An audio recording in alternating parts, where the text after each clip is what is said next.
नमस्कार दोस्तों। उत्पाद सिपाही को लेकर के कट ऑफ को लेकर के अलग अलग वीडियो बने। हालांकि मैं चाहता तो जिस दिन एग्ज़ाम हुआ उसके तुरंत मैं आपको कट ऑफ बता देता। बहुत सारे लोगों ने अलग अलग तरीके से बताया और अपने हिसाब से बताया। मतलब देखिए, जो इंसान जितना जिस तरीके से सोचा उसने उस हिसाब से बताया, तो ये कोई व्यक्ति यहाँ पे गलत नहीं है। बट मैं जो आपको बताने वाला हूँ, समझना आपको चीज़ों को और देखना भी, समझ रहे, सारी चीज़ों को एनालिसिस करके मैं आपको बताने वाला हूँ। तो बिना देरी को स्टार्ट करते हैं हम लोग वीडियो को। और आप हमारे चैनल में अगर नए होंगे तो सब्सक्राइब कर लीजिएगा, क्योंकि यहाँ पे सभी क्लास फ्री ऑफ कॉस्ट सारा लाइव होते हैं। आप यहाँ पे देख सकते हैं, मैं सारी चीज़ों को स्लाइड बना करके लाया हूँ और आपको फिर बताने वाला। आप यहाँ पे देख सकते हैं, यहाँ सारा चार्ट मैंने बनाया है। फिर आप यहाँ पे देखिएगा सारी चीज़ें जो है आपका। उसके बाद आपका क्या क्या ज़रूरी चीज़ें थी जिसको लेकर के कटअप इतना इम्पोर्टेंट है, और किस किस तरीके से आपका क्या क्या प्रोसेस होगा, वो सारी चीज़ें आपको यहाँ पे देखने को मिलेगा। तो सबसे पहले जो मैं आपके लिए लाया हूँ उस चीज़ को देखिए, एनालिसिस कीजिए, फिर मैं आपको बताने वाला हूँ, ठीक ना।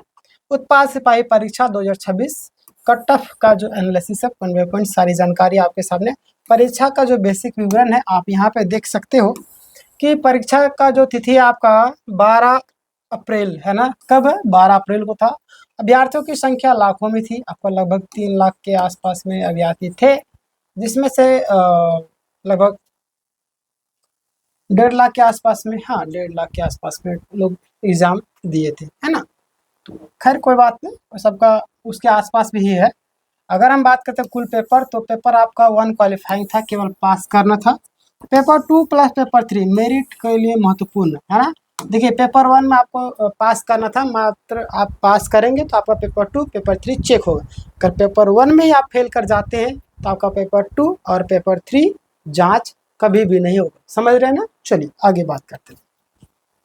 यहाँ पे देखते हैं कि आपका मार्किंग जो स्कीम है, पेपर 2 में आपका 100% थे, है ना। पेपर 3 में आपका 120% थे। और कुल मिलाकर के बात करें प्रश्न, तो यहाँ आपको दिखाई दे रहा होगा। प्रति प्रश्न आपका 3 अंक थे।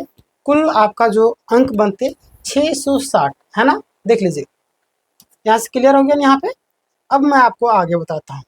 जो जो ज़रूरी चीज़ें मैं आपको बता दे रहा हूँ, बेसिक से बहुत सारे लोग नहीं जानते। नेगेटिव मार्किंग आपका लागू था, जिसमें से आपका बात करें सीटों का कैटेगरी वाइज अगर आप देखना चाहें तो देख लीजिए आप। यहाँ पे बहुत सारे लोग को पता भी नहीं होता हमारे कैटेगरी में कितना सीटें हैं। तो जनरल में अनरिजर्व में आपका बात 237 सीटें थी। एसटी की बात करें 148, जिसमें 3 आपका आदिम जनजाति के लिए थी, है ना। एससी में आपको 57 सीटें थी। बीसी 1 में अगर बात करें 50, बीसी 2 में बात करें 32 और ईडब्ल्यूएस में बात करें 59 थे। क्लियर। आगे बात करते हैं। आप यहाँ पे ध्यान दीजिएगा, कुल जो सीट थी 583। कितना था? 583 सीटें थी। महिलाओं के लिए 30% लगभग 36 सीटें आरक्षण थी, ठीक है, आरक्षित थी। कट ऑफ को लेकर के बात करते हैं, सेफ स्कोर क्या रहेगा। तो कैटेगरी वाइज सारी चीज़ों को मैं बताऊंगा, टेंशन ना लीजिए आप। सबसे पहले आप देखिएगा, पेपर 2 में आपका 75 से 76, यानी कि इसके 2-4 नंबर आगे पीछे ज़रूर आप एवरेज रखिएगा। ये मैं ज़रूर थोड़ी भगवान हूँ, है कोई भी दुनिया भगवान नहीं। आपका महान जो भी टीचर लोग वो भी नहीं, वो भी बता रहे एवरेज अनुमान था। पिछला साल को देख करके एनालिसिस करके कितना छात्र किस तरीके से बता रहे, पेपर का लेवल क्या था, सारी चीज़ों को देखते हैं, समझते हैं, फिर अपने तार्किक बुद्धि लगाते हैं, दिमाग लगाते हैं कि क्या एवरेज जा सकता है, ठीक है ना। हालांकि अगर बात करें पेपर का जो लेवल था बहुत ही सहज था। कट ऑफ जाने की जो संभावना है काफ़ी ज़्यादा हाई है।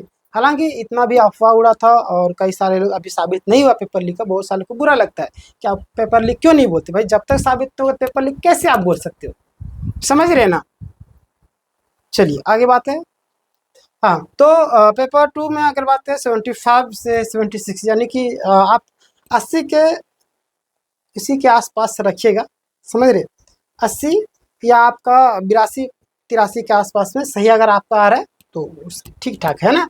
ठीक, मतलब अच्छा है। पेपर 3 में बात करें 80 से 82, यहाँ पे मैंने लिखा है, बट इसको आप 2-4 नंबर का मैंने आपको शुरुआत में बोला, इसको फर्क रखना है। 85 से आपका 85 के आसपास में रखना है, ठीक है।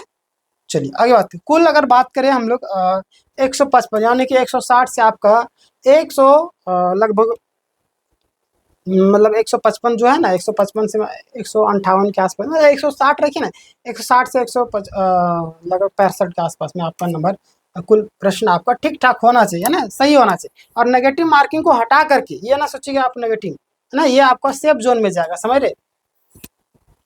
अंक अगर 465 से आपको 471 के आसपास में आ रहे हैं या इसके अनुसार, अब 2-4 नंबर, आप जो एक प्रश्न में आपका 3 नंबर था, तब 3-4 नंबर का मैंने फर्क का बताया आगे पीछे का, तो इसके हिसाब से आप ऐड कर लीजिए। चलिए आगे बात करते हैं। अब बोलेगा कि आप इस तरीके से क्यों बता रहे, भाई मैं आपको बता रहा हूँ रियलिटी ना, कि जो भी बोल रहे इसी के एग्जैक्ट में आएगा तो गलत बता रहे आपको।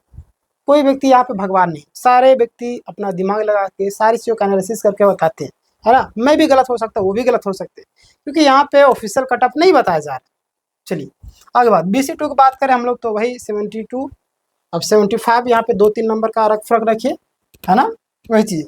पेपर 3 में अगर बात करें कि BC2 के, तो वही चीज़ें यहाँ पर सामने आ रहा है, 74 से 75, यानी कि 75 से 77, इस तरीके से आप याद रखें 2-4 नंबर। इसमें भी 2-4 नंबर का आगे पीछे घटाइए बढ़ाइए, ठीक है, मतलब बढ़ाना है, घटाना नहीं, ठीक ना। हाँ चलिए आगे बात करते हैं, सेफ जोन में आपका ये भी आ जाएंगे, क्लियर। आगे बात करते हैं हम लोग BC1 का। BC1 वाले जितने भी लोग हैं, BC1 में पेपर 2 में ये आपका ठीक ठाक इसी के आसपास में रहेगा, 71 72 के आसपास में, ठीक है। 70 से आपका 71 नहीं, 70 से 75 के आसपास में। अब इस तरीके से आपको इसमें भी अनुमानता लगाना है, क्लियर।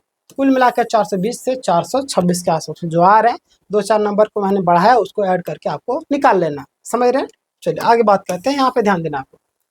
EWS की अगर बात की पेपर 2 में 71 से 72, भाई सेम चीज़ है आपका 75 से 80 के आसपास में, सेम चीज़ यहाँ पे भी है, क्लियर। उसी के आसपास में आपको ये लोग का नंबर जाएगा। अंक आपका 429, 3 क्वेश्चन का नंबर बढ़ा दीजिए यहाँ पे भी, ये आपका सेफ जोन में। आगे बात करते हैं BC की बात करते हैं ना, 66। BC में थोड़ा सा कटअप थोड़ा सा लो जाता है, हालांकि ये कहना गलत है कि लो ही जाएगा, हो सकता है कि BC वाले जो कैंडिडेट है थोड़ा अच्छा निकाले, लेकिन जिस तरीके से एनालिसिस किया जा रहा है उसके अनुसार से आपका 66 से 67, यानी कि उसी के आसपास में 70 से, है ना, मतलब 65 से 70 के आसपास में रख सकते हो आप लोग। फिर यहीं पे सेम चीज़ें आपका 130 से 32, अब 3-4 क्वेश्चन का नंबर बढ़ा दीजिए। आगे बात करते हैं हम लोग अंक, है ना, वही सेम चीज़ें 390, मैंने अंक बढ़ाने के लिए ना, वो आप अंक बढ़ा लीजिएगा। आगे बात करते हैं ST, है ना। ST का अगर हम बात करते हैं पेपर 2 में, तो आपका 62, ST वालों के भी नंबर ठीक ठाक चलाता था, यहाँ पे 65 रख सकते हैं आप, है ना। 65 से आपका 67 के आसपास में, है ना, 67 के आसपास से रख सकते हैं। पेपर 3 में वही सेम चीज़ें, क्लियर। तो इसमें भी आप सेफ जोन में आ सकते हैं। आगे हम बात करते हैं, आप सोचेगा कि इतना इतना नंबर आप हाईएस्ट बता रहे हैं, नहीं, हाईएस्ट बताना ज़रूरी है ना। जिसे बोलते हैं ना, आसमान से अटका के जाकर के खजूर में लटका, है ना, आसमान से गिरा खजूर में लटका, तो वही हाल होगा। आप अच्छा नंबर आएगा, इस तरीके से आप माइंड मेकअप करके चलेंगे। मान लेते हैं कभी जीवन में आपका सिलेक्शन नहीं, ईश्वर ना करे ऐसा हो, बट अगर नहीं हो तो मन में दुख नहीं होगा, समझ रहे ना। और आप कम कटअप बता देंगे, आपको मन में खुशी होगा, इतना ही आ रहा है हमारा तो हो जाएगा, और नहीं हुआ तो आपके मन में दुखी होगा, है ना। अगर हम किसी चीज़ को पाने की उम्मीद रखते हैं, इच्छा रखते हैं, और वो चीज़ ना हो तो बहुत दुख लगता है, माइंड हमारा डिस्टर्ब हो जाता है। तो इतना कटअप आपको लेकर के चलना होगा दोस्तों, ठीक ना। चलिए बाकी बात, नए होंगे चैनल को सब्सक्राइब। पेपर का जो स्तर आपको पता है ना, ओवरऑल अगर बात करें तो मॉडरेट था, मतलब कि सहज ही था ना। और झारखंड जी के तो बहुत ही ज़्यादा आसान था ना, एकदम घुमा करके प्रश्न ज़्यादा पूछा भी नहीं था, एकदम लेवल एकदम ठीक ठाक लेवल था, है ना, मतलब सहज लेवल था, प्रश्न ज़्यादा ये नहीं था, ठीक है। एकदम 10th लेवल का जिस तरीके से एग्जाम होता है उसी तरीके से पूछा था, ज़्यादा बढ़ा चढ़ा करके नहीं। अच्छी तैयारी वालों के लिए स्कोरिंग बहुत ही, मतलब ये जो पेपर था स्कोरिंग पेपर था। आगे बात करते हैं सेफ स्कोर का जो निष्कर्ष, अगर आप ऊपर जो भी मैंने बताया है ना उसके रेंज में आते हैं तो आप सेफ जोन में हैं, आपका नाम मेरिट लिस्ट में आने की पूरी संभावना है। आगे बात, आगे की जो प्रक्रिया है, आपका नेक्स्ट स्टेप आपका डॉक्यूमेंट्स वेरिफिकेशन होगा, DV के लिए आपको चयन होगा, फिर आपका लगभग 1 से 1.5 गुना 1.5 से 2 गुना के आसपास में लोगों को बुलाया जाता है, समझ रहे। तो अनुमानता है कि 900 से 1100, हालांकि हाँ इसी के आसपास में 1000 रखें, 1000 से 1500 के आसपास में आप लोग को बुलाया जाए, क्लियर। इतना आंसर की कब तक आएगी, इस ये भी सवाल आपके मन में आ रहा होगा। तो परीक्षा के बाद आपका 7 से 10 दिन में, हालांकि इतना मुझे नहीं लगता कि 7 से 10 दिन में निकाल देगी, क्योंकि जेएसएससी है तो आप आधा महीने का टाइम रख सकते हैं। परीक्षा की संभावित तिथि जो आपका था 22 अप्रैल 2026, मतलब परीक्षा की नहीं, आप ये ना सोचिए, ये जो आपका आंसर की आने की जो तिथि है, तो ये आपका 22 को खत्म कर दिए, गोली मारी है ना, आप इस महीने के अंतिम तक रखिए कि आ जाएगा। रिजल्ट का फाइनल रिजल्ट कब तक आएगा, तो आप यहाँ पे ध्यान दीजिएगा। फाइनल जो रिजल्ट है आपका संभावित समय आपको मई 2026, तो इतना रफ्तार काम नहीं करेगी जीएसएससी, तो हालांकि जुलाई के आसपास में या उसके ज़्यादा भी लग सकता है, बट आप तैयारी करते रहे। कक्षपाल का हमारे यहाँ पे सभी क्लासेस लाइव चलते हैं। तो आपका फाइनल एडवांटेज आप सभी के लिए, आप सबके लिए जरूरी इन्फॉर्मेशन, अगर आपका स्कोर सेफ जोन में है तो टेंशन फ्री रहे। डीबी के लिए डॉक्यूमेंट्स वेरिफिकेशन के लिए आपको बुलाया जाएगा। सारा डॉक्यूमेंट्स तैयार रखिए, जो भी आपका डॉक्यूमेंट्स में त्रुटि होगा उसको सुधार कर लीजिए। क्लियर। आगे बात करते हैं कि आंसर के आने के बाद मिलान करना जरूरी है। मिलान कीजिएगा तो आपको पता चले कितना आपने सही किया। क्लियर। आगे बात करते हैं, यह जो आपका कटअप गहरे एनालिसिस और स्टूडेंट के फीडबैक पर आधारित है। बहुत सारे लोगों ने बताया, हम लोगों ने जेएसएससी हमारे क्वेश्चन बहुत सारे मैच के, झारखंड जीके का मैंने पढ़ा, हिंदी पढ़ा है, हिंदी भी मैच किया। हमारे जो आपका अभिजीत सर स्टैटिक जी के पढ़ाए थे, मतलब कि झारखंड जी को भी प्रैक्टिस सेट करवाए, उसमें प्रश्न मिला है ना, करंट अफेयर्स का कुछ प्रश्न मिला। फिर अगर बात करते हैं मैथ में शेखर सर पढ़ाए थे, उसमें भी मैच किया, मतलब मैच बहुत अच्छा किया। प्रतिमा मैम इंग्लिश पढ़ाई थी, पेपर 1 उसमें भी मैच किया, बहुत सारा चीज़ें है ना, व्याकरण सेक्शन, तो ये सारी चीज़ें क्लियर। फाइनल कटअप में थोड़ा सा अंतर संभव है, मैंने अब जस्ट बताया 2-4 नंबर का लगा, लेकिन आपका 90 से 95 में यही रेंज में आपका रहने वाला है। क्लियर। अब मैं आपको चार्ट में बताने वाला, मैंने आपको यहाँ पे सारी चीज़ें बता दी। अब यहाँ पे अगर आप देखना चाहें तो ये आपका सीट का जो आपका श्रेणी है, कितने कितना किस में था। अनरचित में आपको मैंने बताया था, एसटी में आपका इतना था है ना, एससी में आपका, BC1 में, BC2 में, EWS में 59, यानी कि महिलाओं के लिए आपका 12 इसमें था अनरचित में। फिर एसटी में आपका 7 था, एससी में आपका 3 था, BC1 में 0-3 था, मतलब BC2 में आपका 3 था, EWS में 3 था, कुल मिलाकर 30 था। और इधर आपका कितना था, A180, मतलब कुल सीटें जो आपका इतना था ना, और महिलाओं के लिए इतना था। तो ये आपका सीटों का जो आपका था। बाकी बात ये मैंने आपको बता दिया, जो उसमें लिख करके आप चाहे तो स्क्रीनशॉट ले सकते हो। क्लियर।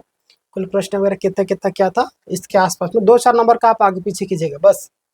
हाँ, उसके बाद आपका महत्वपूर्ण जानकारी आप सबके लिए, एक चीज़ मैंने आपको बताया कि डॉक्यूमेंट्स वेरिफिकेशन डिग्री रिक्तियों के लिए 1 से 2 गुना लोगों को बुलाया जाता है ना, अनुमानतः आपको 900 से 1100 अभ्यर्थियों को बुलाया जाएगा। वही चीज़ें आंसर के जैसे ही आता है आपको अब मिलान करना है 7 से 10 दिन में, यानी कि आपको इस महीने के अंतिम तक इंतजार करना होगा। परिणाम आपका मई के अंतिम तक आ जाएगा। ठीक है। बाकी बात परीक्षा का स्तर, पेपर वगैरह सारा माध्यम था। तो आपके मन में कुछ सवाल होगा तो ज़रूर मुझे बताइएगा। बाकी बात, अगर आप तैयारी करते हैं किसी भी एग्ज़ाम की, तो हमारे चैनल फ्री ऑफ कॉस्ट तैयारी करवाता है। कक्षपाल की, झारखंड दरोगा की, झारखंड पुलिस के फ्री ऑफ कॉस्ट सारे क्लास लाइव होते हैं। अगर आपको PDF चाहिए फ्री में, डिस्क्रिप्शन में आपको टेलीग्राम का लिंक मिलेगा, जा करके जुड़ सकते हो। ठीक है। और आपको कितना नंबर आ रहा है आप हमें कमेंट करके बताइएगा, फिर उसके अनुसार से आपको सारी चीज़ जानकारी दी जाएगी। पर्सनली हो सकता है, कमेंट में भी आपको रिप्लाई मिल जाए। ठीक है। तब तक के लिए अपना ख्याल रखिए, मस्त रहिए, तैयारी करते रहिए हर एक दिनों का।